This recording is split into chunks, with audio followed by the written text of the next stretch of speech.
दोस्तों बिहार के अंदर ज़मीन सर्वे की प्रक्रिया शुरू है और बिहार के अंदर 3 महीने की जो अवधि दी गई थी जिसमें ज़मीन सर्वे से जुड़े सभी कागजातों को अंचल में या अपने क्षेत्र के सिविल में जमा करना था, वो अवधि भी समाप्त हो रही है।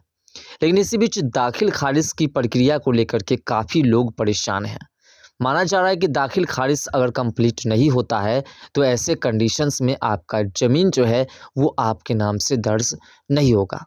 आज के इस वीडियो के माध्यम से जानने का प्रयास करेंगे कि कैसे बिना दाखिल खारिज के भी आपके ज़मीन का सर्वे होगा और वो भी आपके नाम से। साथ साथ बिहार में ज़मीन सर्वे क्या है, बिहार ज़मीन सर्वे का मुख्य बातें क्या है, साथ साथ दाखिल खारिज क्या होती है, नए नियम का क्या फ़ायदा होगा और सर्वे में भाग लेने के लिए क्या करना होगा, किन दस्तावेज़ की ज़रूरत पड़ेगी, ऑनलाइन आवेदन कैसे करेंगे, सर्वे में क्या क्या होगा, सर्वे से जुड़ी महत्वपूर्ण बातें क्या है और सर्वे से क्या समस्याएं आ रही है, सरकार क्या कर रही है समस्याओं को दूर करने के लिए, सर्वे के बाद आखिर क्या होगा, किसानों और ज़मीन मालिकों के लिए क्या फ़ायदा होगा। ऐसे सभी सवालों के उत्तर को आज के इस वीडियो के माध्यम से समझने का प्रयास करेंगे। वीडियो में अंत तक ज़रूर बने रहिएगा।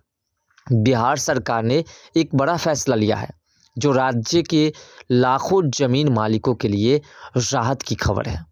अब ज़मीन सर्वे में अपने ज़मीन का नाम दर्ज कराने के लिए दाखिल खारिज की प्रक्रिया अनिवार्य नहीं रही। यह फैसला उन लोगों के लिए बहुत फ़ायदेमंद है जिसकी ज़मीन का नाम अभी तक रजिस्टर नहीं हुआ है। इसलिए नए नियम से ज़मीन से जुड़े विवादों को कम करने और भूमि रिकॉर्ड्स को अपडेट करने में मदद मिलेगी। साथ ही यह प्रक्रिया पहले से काफ़ी आसान हो जाएगी। आइए इस सभी बात को विस्तार से समझने का प्रयास करते हैं। बिहार ज़मीन सर्वे एक बड़ा अभियान है जिसका मकसद राज्य के सभी जिलों में ज़मीन के रिकॉर्ड को अपडेट करना है। इस सर्वे में सभी ज़मीनों की नई मापी की जाएगी, भूमि के मालिकाना हक की जांच होगी, डिजिटल मैप तैयार किए जाएंगे, पुराने रिकॉर्ड को अपडेट किया जाएगा। यह सर्वे 114 साल बाद किया जा रहा है और इससे ज़मीन विवादों को कम करने में मदद मिलेगी। बिहार ज़मीन सर्वे की मुख्य बातें हैं कि शुरुआत तिथि जो है वो 20 अगस्त 2024 से थी। कुल गांव 45,000, पूरा करने का लक्ष्य था 360 दिन। दावा आपत्ति की अवधि 2 बार 15-15 दिन के लिए दिया गया था।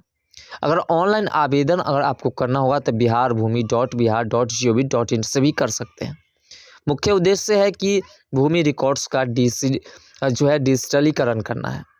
ज़मीन मालिक जितने हैं उन सभी को लाभ मिलेगा इससे। दाखिल खारिज ज़मीन के रिकॉर्ड को अपडेट करने की प्रक्रिया है।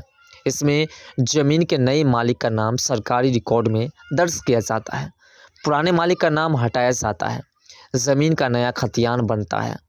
पहले यह प्रक्रिया ज़रूरी थी लेकिन अब सर्वे में भाग लेने के लिए इसकी अनिवार्यता ख़त्म कर दी गई है। इस नए नियम से कई फ़ायदे होंगे। जल्दी होगा काम, दाखिल खारिज की लंबित प्रक्रिया से बचा जा सकेगा, विवाद कम होंगे, सही मालिक का नाम आसानी से दर्ज हो जाएगा, गरीबों को राहत मिलेगी, जिनके पास पैसे की कमी है वो भी अपना हक सुरक्षित कर पाएंगे। समय की बचत, लोगों को बार बार दफ्तरों के चक्कर नहीं काटने पड़ेंगे। रिकॉर्ड अपडेट, पुराने और गलत रिकॉर्ड सभी को सही की जाएगी। अगर आप सर्वे में भाग लेना चाहते हैं तो इन बातों को विशेष रूप से ध्यान रखना होगा। पहला, अपने गांव के सर्वे कैंप में जाना होगा। दूसरा, ज़मीन से जुड़े सभी कागजात लेकर के जाना होगा। तीसरा, सर्वे टीम को अपनी ज़मीन दिखानी होगी। चौथा, सही जानकारी से जो है आपको अपने फॉर्म फिलअप करने होंगे। और पाँचवा, अगर कोई विवाद है तो उसकी जानकारी भी उन्हें देनी होगी ताकि उससे निपटाया जा सके। सर्वे में भाग लेने के लिए जो दस्तावेज़ की ज़रूरत है वो है ज़मीन का खतियान, ज़मीन की रसीद, आधार कार्ड, पहचान पत्र और ज़मीन से जुड़े अन्य कागजात। ध्यान रखें, अगर आपके पास दाखिल खारिज का प्रमाण नहीं है तो भी आप सर्वे में हिस्सा ले सकते हैं, कोई दिक्कत नहीं होगी। अगर आप ऑनलाइन आवेदन करना चाहते हैं तो आपको जो बिहार भूमि.बिहार.gov पर जाना होगा, ज़मीन सर्वे का ऑप्शन चुनना होगा, अपना जिला और गांव सेलेक्ट करना होगा, ज़रूरी जानकारी भरनी होगी, दस्तावेज अपलोड करने होंगे, फॉर्म सबमिट करने होंगे और उसके बाद जो है आपका ऑनलाइन हो जाएगा। सर्वे के दौरान जो है कई ऐसे काम हैं जो भी करने होंगे। ज़मीन की नई मापी, सीमा का निर्धारण, मालिक का सत्यापन, विवादों की जांच, डिजिटल मैपिंग और नए खतियान का निर्माण, ये सर्वे का काम है। सर्वे में यही सब होंगे। और सर्वे से जुड़ी अगर महत्वपूर्ण की बातें करें तो सर्वे में भाग लेना सभी ज़मीन मालिकों के लिए ज़रूरी है। अगर आप विदेश में रहते हैं तो किसी को अधिकृत करना होगा आपको और किसी व्यक्ति को भेजना होगा ताकि वो आपके ज़मीन का सही ब्यौरा दे सके।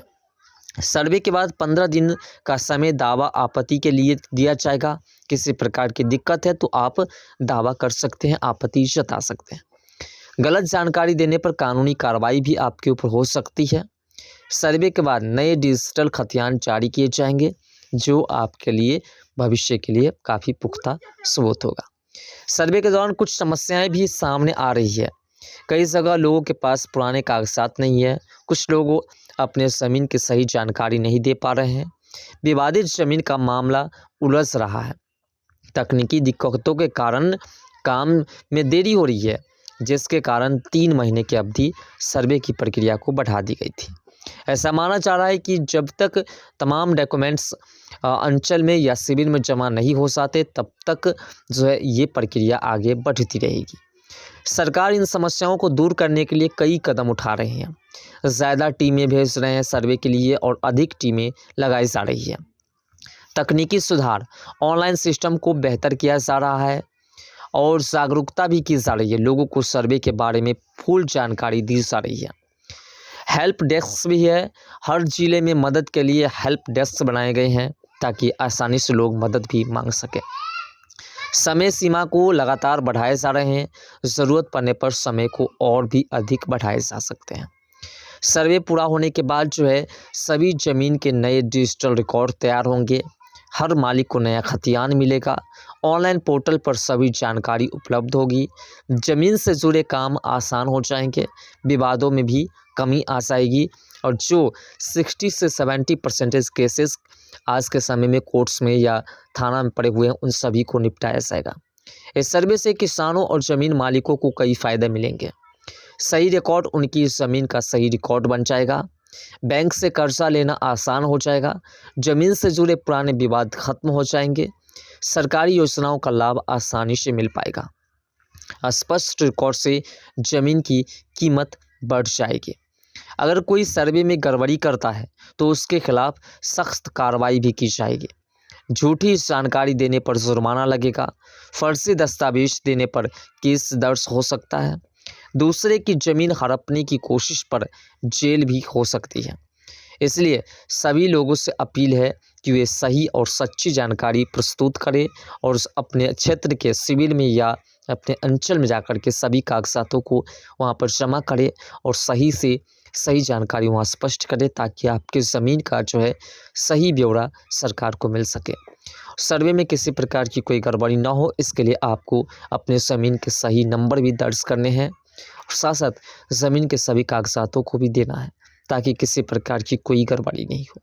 इससे जुड़ी किसी प्रकार की जानकारी आपको और लेनी है तो कमेंट सेक्शन में अपना राय ज़रूर दीजिएगा।